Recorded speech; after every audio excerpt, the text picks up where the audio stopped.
So, itong Gillette guys, so ito yung ginagamit ng asawa ko, lalo na pag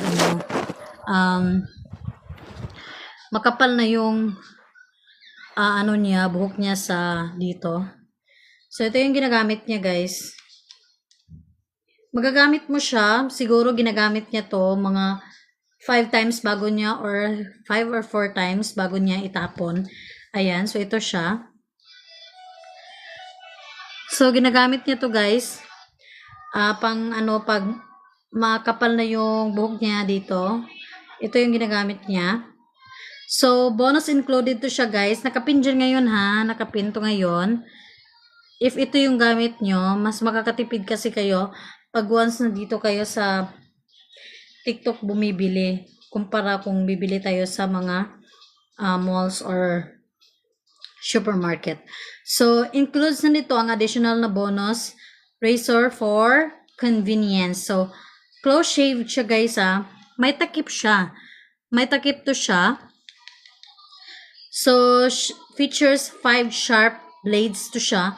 So, as in, linis na linis talaga yung mga, lalo na yung makapal yung buhok dito. Matatanggal at matatanggal talaga siya lahat. For a precise and close shave. So, comfortable siyang experience guys. Provide a smooth shaving experience. So, experience for men. Ayun. So, essential siya guys for men ha. A must-have for men seeking a comfortable shaving routine. So, yung asawa ko guys, ito na talaga yung ginagamit niya mula noon niya shave. Yan, yung shaver na to. So, pack value to siya guys ha. Pack value to siya. Wait, check natin.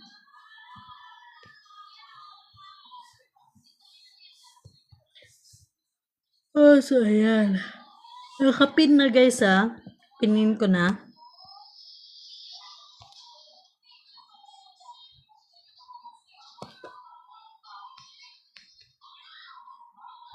Yan, kapak to siya guys.